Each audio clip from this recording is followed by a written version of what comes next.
Bonjour, je vous propose de commencer la séance pratiquement à l'heure. Donc, je suis Patrick Collet, directeur général de Tronico. Je vais vous expliquer un petit peu les partenariats que nous avons fait avec pas mal de startups. Et en introduction, je vais vous présenter le métier de Tronico et après on aura 4 exemples de startups plus ou moins dans le médical ou dans le biomédical. Et je laisserai la parole à Else avec qui on travaille. Donc Tronico, c'est une société d'électronique qui, sera plus simple comme ça, qui fait de la conception et intégration de systèmes complexes à dominance électronique. Nous étions historiquement plutôt dans l'aéronautique et on a dévié depuis quelques années dans d'autres secteurs sur lesquels justement la qualité du produit, la fiabilité du produit et tous ces domaines-là sont assez importants. Donc, comme vous pouvez voir, nous avons 43 ans années d'expérience. Nous sommes à peu près 700, donc une grosse activité au sud de Nantes en Vendée, une autre activité à Tanger et maintenant trois bureaux d'études, un à Nantes, un à Grenoble tout près d'ici, et on vient d'ouvrir une petite activité de R&D aussi à Tanger pour des applications de contrôle par rapport aux autres activités d'études. Dans des applications aéro, nous sommes obligés de contrôler, de faire du double check de soft avec des endroits indépendants, et c'est tout l'intérêt de le faire à Tanger.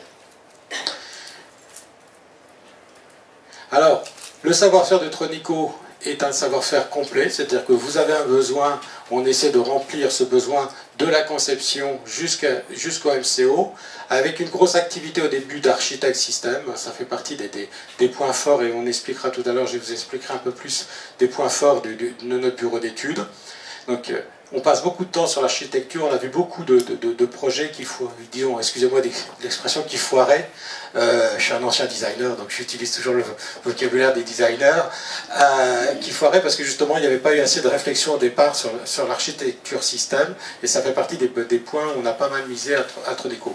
Donc on part de la conception, alors disons, architecture, conception électronique, mécanique et tout ça. En réalité, on se positionne en tant que systémier, vous verrez, je vous présenterai tout à l'heure, on a énormément de réseaux, de partenaires dans d'autres secteurs que l'électronique, disons dans la mécanique, la plasturgie, disons, on a beaucoup de liens avec les labos pour pouvoir vous proposer des solutions complètes. Et après, on fait bien sûr l'industrialisation, le proto, le transfert et tout ça.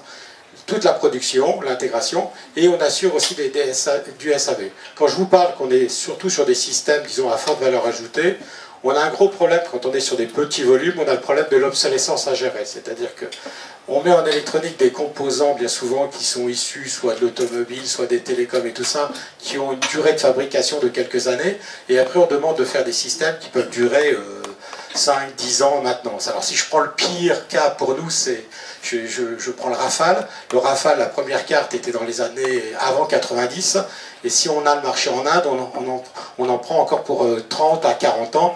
Donc il faut garantir une production de la fonctionnalité pendant plus de 50 ans, alors que l'élément simple qui font on va dire, le produit a une durée de vie de fabrication de 5 ans. Donc il y a tout un métier, une organisation à faire par rapport à ça, et c'est un des points forts de Tronico. Par exemple, dans le MCO, on fait du reverse engineering, on a 2 stocks sécurisés, c'est-à-dire qu'avec certains clients, on fait du live back order et on stocke des composants pendant 10 ans, 20 ans, 30 ans pour assurer la production de ces pièces. On a toute une offre, disons, autour de ça, avec un laboratoire de technologie des composants.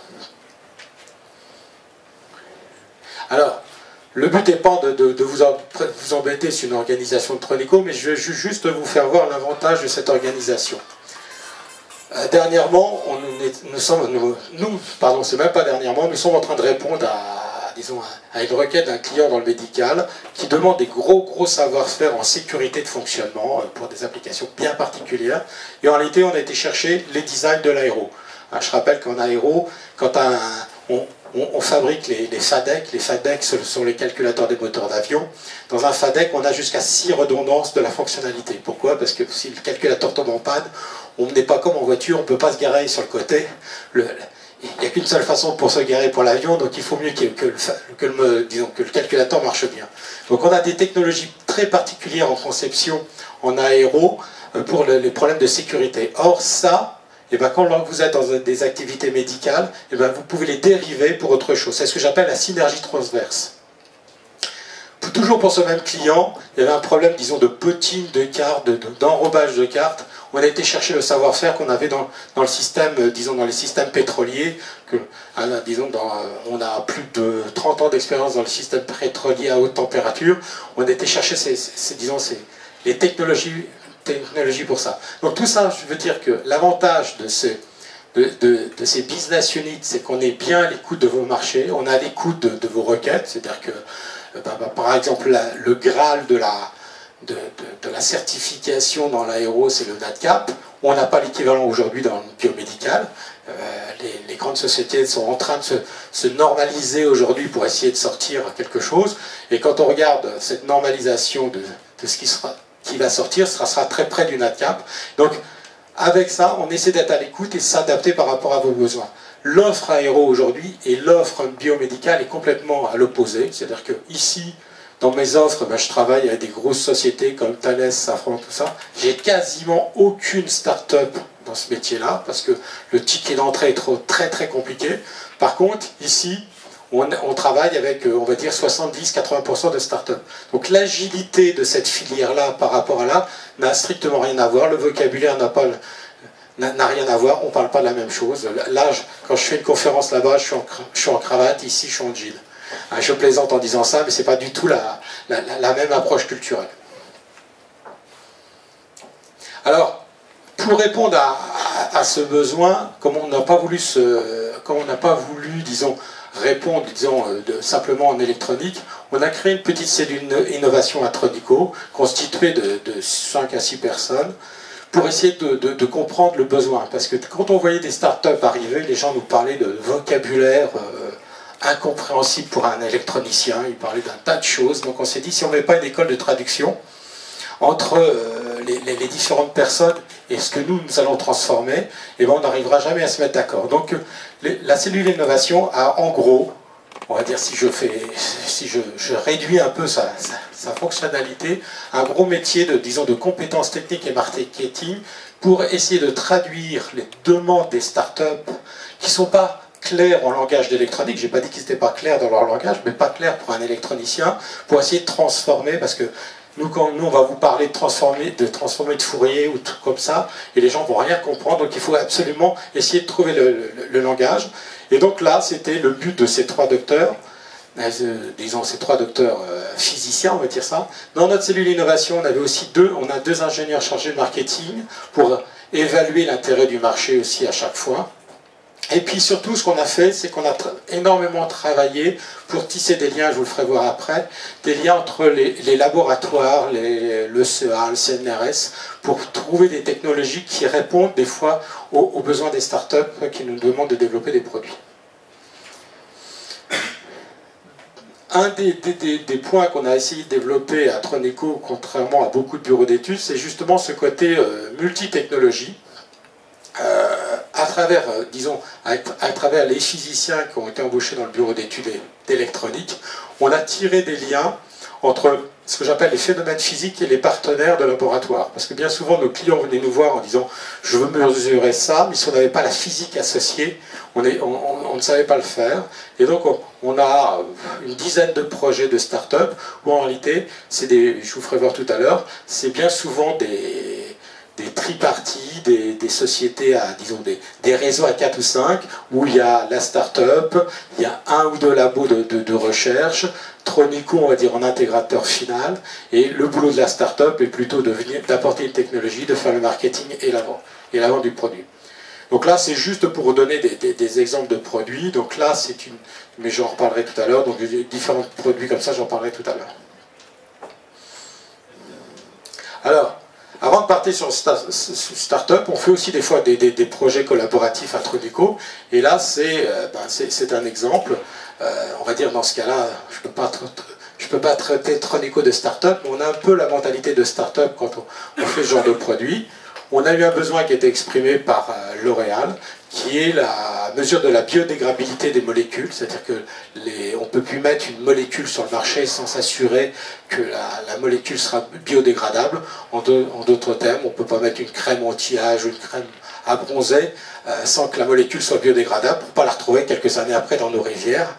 Donc aujourd'hui, eh ben, L'Oréal avait ce problème-là et mesurer la biodégradabilité d'une molécule était quelque chose de très compliqué. C'était un mois de mesure pour des spécialistes avec des éprouvettes et tout ça. Et donc on a monté, on va dire, un projet collaboratif pour les initiés, je dirais un FUI dans ce cas présent, et avec L'Oréal en tant qu'end-user, réellement l'utilisateur, celui qui nous décrivait la spécification du produit, le GPEA, qui est un laboratoire du CNRS, qui est à La Roche-sur-Yon, qui lui définit les capteurs pour mesurer la biodégradabilité, excusez-moi, Calipas, qui est une ETI, non, pardon, une PME pour tout ce qui est plasturgie, et Tronico pour tout ce qui est réalisation de systèmes. Donc là, c'est un des exemples, disons, de projets collaboratifs que nous avons avec monté à Tronico. J'en profite pour dire, maintenant avec le GPEA, comme on a pas mal de projets ensemble, on vient de monter un labo commun sur le site de La Roche-sur-Yon, et le but c'est justement de faire des liens entre le GPEA, qui est un labo de biomoléculaire, et justement on est en train de développer pas mal de produits avec eux. Alors, c'est quoi l'offre start-up à Tronico? En réalité, on s'est aperçu qu'il y avait beaucoup de start-up qui arrivaient à lever des fonds, mais qui avaient besoin de support technique. Donc pour nous, ce qu'on fait, c'est qu'avec la start-up, on regarde souvent la preuve de concept. C'est-à-dire dans l'étape de la preuve de concept, on se moque du prix final de production, on se moque de l'encombrement, on se moque d'un tas de choses. Le seul truc, c'est de prouver que l'idée est bonne. Donc si on vise, je sais pas, un appareil gros comme un micro, pour mesurer quelque chose d'imagerie, on s'en moque si la preuve de concept a fait 2 mètres cubes. Ce qu'il faut, c'est qu'elle soit le plus rapide possible et le moins cher possible. Donc on travaille souvent avec les startups pour faire des preuves de concept. Je ne peux pas toujours donner les exemples parce que j'ai quelques NDA avec moi, mais on travaille avec la startup pour faire la preuve de concept. Des fois c'est tripartite, la startup, un labo, CEA, CNRS, et Tronico pour faire ce truc-là. Cette preuve de concept permet de faire des levées de fonds. La première levée de fonds, parce que justement, la startup aura prouvé que la preuve de concept marche, donc avec ça, elle peut aller chercher des gens pour, disons, aller chercher des financiers. Il y a une première levée de fonds. De là, avec cette première levée de fonds, on passe, on va dire, du mètre cube d'électronique ou de système à un truc un peu plus optimisé, mais pas toujours idéal au niveau du prix. Et puis, on va dire qu'on a un processus itératif entre les levées de fonds et l'industrialisation du produit pour arriver disons, au produit final. Alors, qu'est-ce qu'apporte Tronico par rapport à ça? Comme je vous ai expliqué tout à l'heure, on a un savoir-faire électronique, physique et tout ça, donc on a une expérience, disons, pour vous aider à faire la preuve de concept. On a aussi une expérience pour monter les projets collaboratifs. Il faut avouer qu'en France, on est quand même sur un modèle extrêmement projet collaboratif, FUI, H2020, tous les systèmes de subvention. Donc on a un peu rodé à ça. Pour une start-up, quand ils sont 2 ou 3, monter un projet collaboratif, c'est un peu compliqué. Là, on peut aider. L'autre point aussi, c'est que lorsque vous faites votre levée de fonds et que vous avez un partenariat avec une société, disons, comme Tronico, j'ai oublié de dire, on doit être le premier fabricant de cartes électroniques pour l'aéro, disons, fabricant en tant que tel, en tant que sous-traitant pour l'aéro, donc on a quand même une certaine assise, ça vous aide à lever des fonds. Hein. On a vu plusieurs fois, on nous a demandé de donner un coup de main sur la levée de fonds. Et puis, nous aussi, des fois, on met la main à la poche, c'est-à-dire qu'on fait de l'engineering financier avec vous, des fois, sur la preuve de concept, on peut décider que c'est gratuit, mais on a un engagement d'exclusivité de production, où on imagine, on fait à chaque fois du coût humain en fonction des besoins de chaque start-up. Notre but étant pas d'être des financiers, mais le but étant pour nous de sortir les produits, pour pouvoir justement les produire pour vous après. Donc on essaie de toujours trouver la meilleure solution. J'ai un cas, je vous présenterai tout à l'heure, où la start-up, ses actionnaires l'ont lâché alors qu'on était en train de développer un produit pour eux, on a décidé de la racheter. C'était pas du tout dans ma vocation au départ d'acheter une société de bio, parce que je dois avouer que je ne comprends rien, c'est pas ma formation d'origine, mais on pensait que c'était intéressant, on croyait au projet, les actionnaires ont lâché, on a pris le relais. Donc, encore une fois, on fait du coût humain. Notre but n'est pas de se substituer à des levées de fonds. Hein. Notre but, c'est de trouver ensemble des partenariats gagnant-gagnant, disons, entre la technique et puis, des fois, il faut aussi un petit peu parler d'argent. Alors, là, je vais vous donner 3-4 exemples. Donc là, on a travaillé avec une start-up qui est issue de la SAT Connectus, donc Alsace-Lorraine, pour réaliser ces machines. Donc le savoir-faire de cette SAT, de cette start-up, c'était dans tous les capteurs et puis dans le business plan sur la mesure de la qualité de l'air. Et ben, Tronico a fait ces machines et aujourd'hui a conçu ces machines. Aujourd'hui, on les produit et donc cette start-up, et se charge de vente de ces produits et on est en train d'évoluer avec eux et je crois qu'on va faire la quatrième machine pour cette start-up. L'autre, c'est une société qui est très orientée sur la bio, qui en réalité fait des capteurs bio pour mesurer la qualité de l'eau. Donc on est en train de concevoir ce qu'on appelle un Toxpresso pour vous. Alors, il y a une petite analogie avec Nexpresso. En réalité, c'est des capsules qui vont pouvoir, en fonction de la couleur de la capsule, mesurer deux types de pollution de l'eau. Alors, l'avantage du biocapteur, c'est qu'en réalité, contrairement à une mesure chimique, on ne va pas vous dire il y a ça, on va simplement dire, eh ben, attention, là c'est dangereux pour tel truc. Vous pouvez, par exemple, ça peut changer l'ADN ou un truc comme ça. On mesure ces choses-là et cette start-up travaille pour des grands dans l'eau, hein, des grands noms, hein, on va dire qu'il y a 3-4 grands noms dans la qualité de l'eau en France et c'est une société qui aujourd'hui joue un rôle important sur la mesure de la qualité de l'eau et Tronico fabrique les machines pour cette start-up. Le troisième exemple, c'est un capteur, vous verrez, nous avons un stand, je crois que mon un échantillon ici. Bon, c'est quelque chose de, on va dire, assez classique, c'est mesurer la traçabilité de la chaîne du froid, mais d'une façon assez indépendante, disons, totalement autonome, avoir non seulement les pics, les minimums, mais avoir l'intégrale. C'est-à-dire que quand je dis avoir l'intégrale, c'est savoir... Des fois, on a le droit de passer 80 degrés, mais 2 minutes, et puis 1 heure à 60 degrés. Donc, c'est avoir un capteur un peu plus intelligent. Et bien, là, nous avons réalisé avec la start-up bien le cahier des charges, et on a réalisé le produit, et on va commencer la production sur ce truc-là. Et on a un gros boulot à chaque fois avec les start-up sur le compromis prix-performance. On en parlait tout à l'heure, je pense que là... on peut toujours rêver d'une Ferrari ou une Rolls, mais on n'en vend pas beaucoup. Et des fois, on va vendre un peu plus de Clio. Donc il faut trouver, il y a un exercice très difficile à faire, c'est de trouver avec les marketeurs de la start-up le compromis performance coût de production pour être, disons, time to market, comme nous disent nos chers marketeurs.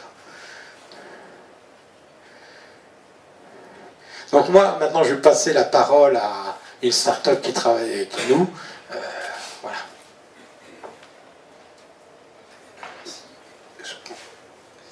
Ben merci, bonjour. Et merci à Tronico pour l'invitation, partager un peu la présentation. Donc je vais juste vous parler de @elf en quelques minutes. J'ai 10 minutes, c'est pas mal. Et évidemment de ce qu'on cherche à faire avec Tronico et comment on arrive à trouver un partenariat gagnant-gagnant justement dans notre développement. Donc @elf, on est vraiment une start-up au jour d'aujourd'hui. En 2 mots, 4 fondateurs. Moi-même, directeur technique de l'entreprise. Monsieur Goiffon, ici présent, directeur général. Une 4e personne, Monsieur Perret, qui est notre président. Et un spécialiste des start-up, ce qu'on appelle un serial entrepreneur. Et last but not least, le 4e compère, qui est un médecin, cardiologue, rythmologue, qui s'appelle Monsieur Tarlet, et qui, je pense, à l'heure qu'il est en train de poser un pacemaker quelque part, et qui est un spécialiste de ce qu'on appelle l'électrophysiologie, la rythmologie, qui consiste notamment à se spécialiser dans l'analyse des électrocardiogrammes et d'en tirer un grand nombre d'informations dans le diagnostic de maladies, et éventuellement dans le diagnostic présymptomatique, et vous allez comprendre pourquoi je dis ça, de maladies cardiovasculaires. Alors, j'ai déjà trouvé le bon bouton. Voilà. Alors, on a un constat qu'on partage évidemment, qui n'est pas notre constat à nous, hein, qui est basé sur des faits. C'est l'impact des maladies cardiovasculaires sur la mortalité, aussi bien en France que dans le monde. Ces données sont des données médicales, donc je les présente, j'ai envie de dire, au nom de mon associé cardiologue. Les maladies cardiovasculaires, c'est la première cause de mortalité dans le monde, 30%. C'est une cause qui augmente, notamment avec l'augmentation du niveau de vie, en fait, de certains pays, comme la Chine, par exemple. C'est une cause qui, sans pouvoir vous donner tous les détails, hein, évidemment, mais simplement quelques chiffres, est extrêmement importante et j'ai envie de dire sociétale. C'est-à-dire que l'impact de certaines affections cardiovasculaires a un impact sociétal absolument énorme. Et je vous donne juste quelques chiffres. En France, par an, il y a 130 000 AVC. 130 000. 50% de ces AVC, voire plus, et c'est un peu l'objet de notre projet, ne sont pas détectables. C'est-à-dire que vous allez bien, et puis un jour, vous tombez par terre, vous avez fait un AVC, et c'était absolument impossible, on va dire, de le détecter. 10 milliards d'euros, c'est le coût sociétal induit, c'est-à-dire AVC, tout ce qui va avec, pour la société, par an, ce qui est énorme. 500 000 handicapés, c'est le nombre de personnes qui, malheureusement, en France, vivent dans un fauteuil pendant 30 ans, suite à un AVC. Alors, les données que je donne ne sont pas très sexy, si je puis dire, mais c'est des données quand même importantes à considérer si on fait le lien avec les accidents de la route, 130 000 AVC par an, accidents de la route, je crois que c'est 4 000 morts aujourd'hui. C'est aussi un sujet intéressant, je pense, à étudier, encore une fois, pour la société. Je parle d'impact sociétal. Alors on parle des AVC, mais on peut aussi parler de ce qu'on appelle l'ischémie silencieuse, qui, sans faire un cours de médecine aujourd'hui, ce que je ne peux pas faire moi-même, évidemment, amène à des infarctus du myocarde, qui, encore une fois, la plupart du temps, ne sont pas détectés avant qu'ils arrivent, et sont parfois fatales. Les troubles du rythme, l'insuffisance cardiaque, les morts subites. Parmi ces morts subites, on n'en parle pas forcément sur ce slide, mais c'est un sujet qu'on aborde chez ATHELF, c'est la mort subite du nourrisson, qui aussi est un sujet important. Il y a 800 000 naissances par an en France, il y a 2000 morts subites du nourrisson, c'est énorme. Et c'est encore une fois un sujet qui peut être détecté. Et c'est l'objectif de notre entreprise. Alors, 3 dates, et en toute humilité, nous concernant bien sûr. 1958, invention des unités de soins intensifs cardiologiques. Alors c'est quoi? C'est qu'on place des gens avec des électrocardiogrammes qui font 2 mètres cubes, hein, pour reprendre un peu votre expression, dans des salles, dans des hôpitaux, et on les suit. Et on suit leur électrocardiogramme pendant quelques jours pour nous assurer qu'ils vont bien et qu'ils pourront ressortir sur leurs 2 jambes. 1971, invention du Holter. Alors je ne sais pas si vous savez ce que c'est qu'un Holter, je suppose que oui.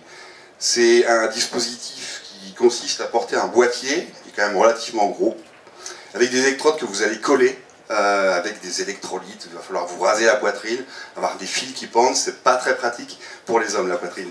C'est pas très pratique, mais c'est aujourd'hui un moyen de suivre le cœur pendant 24 à 48 heures. Alors pendant 24 à 48 heures, on arrive à attraper des événements. On en attrape, mais pas toujours.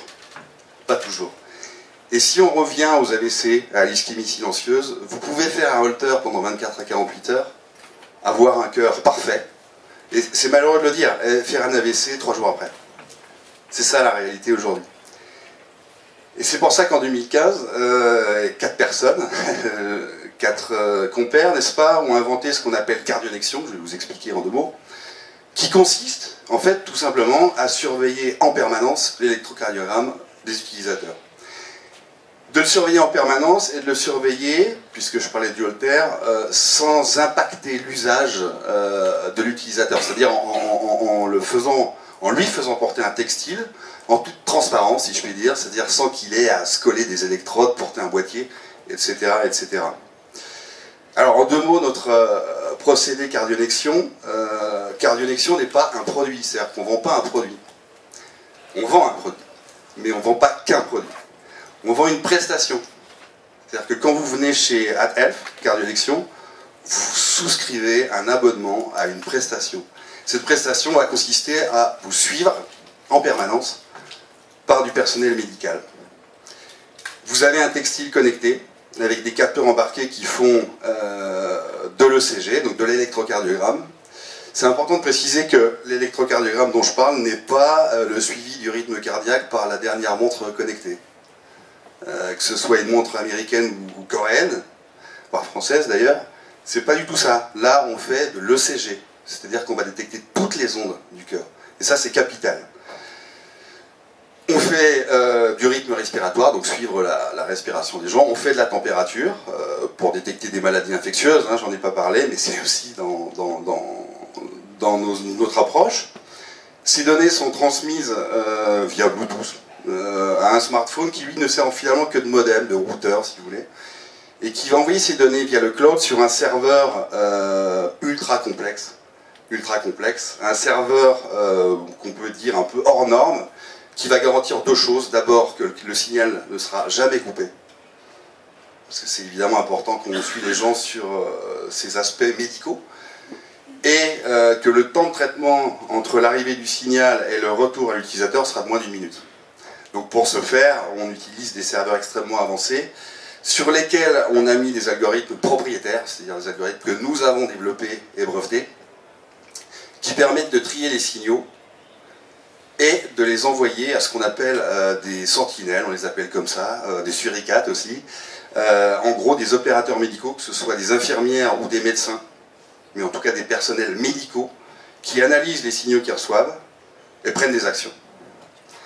Ces actions pouvant aller jusqu'à envoyer à l'utilisateur et à son médecin traitant, évidemment, les ECG qu'il a vus, et à l'utilisateur lui dire on vous conseille d'aller voir votre médecin traitant dans 2 semaines, on a vu quelque chose de pas normal, il faudrait consulter. Les actions qu'on peut faire aussi sont tout simplement d'appeler les pompiers, et de dire, ou le SAMU, et de dire on a quelqu'un qui fibrille, ça va pas du tout, il faut aller le voir. Et il est là. Donc c'est ça, Cardionexion. Cardionexion, c'est un process, c'est pas qu'un produit, et c'est un process où il y a de l'humain dans la machine, et ça c'est capital. C'est capital, parce qu'on ne base pas tout sur des algorithmes, si vous voulez. Et l'intérêt de ça, c'est que quand on appelle les pompiers, on est sûr qu'il faut que les pompiers se déplacent. Quand vous avez une montre connectée qui, soi-disant, va appeler les pompiers, je pense que 8 fois sur 10, les pompiers vont se déplacer pour rien. Et ça ne va pas marcher. Là, vous avez du personnel médical qui valide, décide et vous suit en permanence. Donc ce sont les 3 piliers, si vous voulez, de Cardionexion @Health. C'est un capteur de qualité médicale, pas une montre connectée, un bracelet connecté ou ce genre de choses, qui délivre un vrai ECG, et qui est bien évidemment un dispositif médical, un système informatique hors norme avec des algorithmes propriétaires, et bien évidemment du personnel médical à bord qui vous suit en permanence 24 heures sur 24, 7 jours sur 7. Les garanties pour l'utilisateur, c'est, comme je l'expliquais, un service médical, hein, on n'est pas en train d'utiliser un automate, on utilise des humains qui vous suivent, un monitoring permanent, ce qui est absolument nouveau, ça n'existe pas aujourd'hui. Permanent, ça n'existe pas. Et bien évidemment, puisque c'est un sujet extrêmement sensible, une protection des données absolue pour l'utilisateur, aussi bien sur son identité que les données médicales, etc. etc. Voilà, donc c'était @Health en 5 minutes. Notre intérêt de travailler avec Tronico aujourd'hui, comme Patrick l'a expliqué, c'est du gagnant-gagnant, c'est une start-up, on est 4 fondateurs, alors il y a des gens autour de nous évidemment, mais j'ai pas une équipe de 60 ingénieurs avec moi, ça je l'ai pas. J'ai une techno, j'ai des prototypes, mais ces prototypes il faut qu'on les passe en production, à un coût raisonnable, à une qualité au-delà du raisonnable, n'est-ce pas? Les gens qui font de l'aéronautique en général connaissent bien la qualité. Et c'est là qu'avec Tronico, on voit une collaboration dans l'optimisation, la simplification du produit, l'optimisation de ses coûts, de sa fabrication, et bien évidemment, je dirais, le support à la production des dispositifs médicaux pour une entreprise comme nous qui n'a pas vocation à produire. Notre vocation, c'est pas de produire. Notre vocation, c'est de vendre nos prestations. Voilà, et c'est en ça qu'on démarre un partenariat avec Tronico, que je remercie encore. Voilà. Question? Pas question. Question. Il est 10h30. Vite fait, est-ce que Tronico a des certifications médicales, j'entends ISO 13485 et 60601 13385, nous l'avons. L'autre, je ne pense pas. 60601 électromédical. Je ne pense pas, celle-ci. Merci.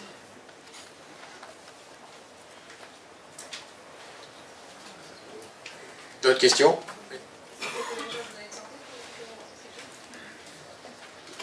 Oui, il faut être hébergeur de données de santé pour récupérer les ECG et les stocker. Il y a un sujet que je n'ai pas du tout abordé. Vous avez compris que les gens qui viennent chez nous s'enrôlent pas via Internet, un abonnement tout seul chez eux, mais passent par un médecin. Remplissent un questionnaire médical, assez complexe, validé par un médecin. Ce questionnaire va être croisé avec les données en entrée. Et en gros, on va générer de la donnée qui n'existe pas aujourd'hui, en termes d'analyse médicale. Et pour ce faire, il faut évidemment qu'on soit hébergeur de données santé. Donc ça fait évidemment partie, comme les dispositifs médicaux, de notre process.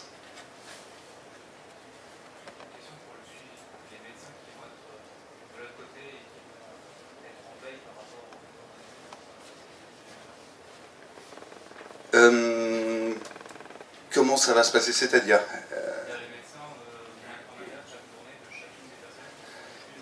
absolument. Il faut imaginer, je ne veux pas dire travailler à la chaîne, mais pas loin. C'est-à-dire que vous avez des shifts, comme on dit dans l'industrie, si vous voulez, où pendant un shift de 6 heures, vous aurez plusieurs infirmières, un cardiologue, qui recevront les signaux, les analyseront, les valideront et prendront les actions. Voilà. Donc ils seront effectivement chez nous, en contrat avec nous, sur ces shifts.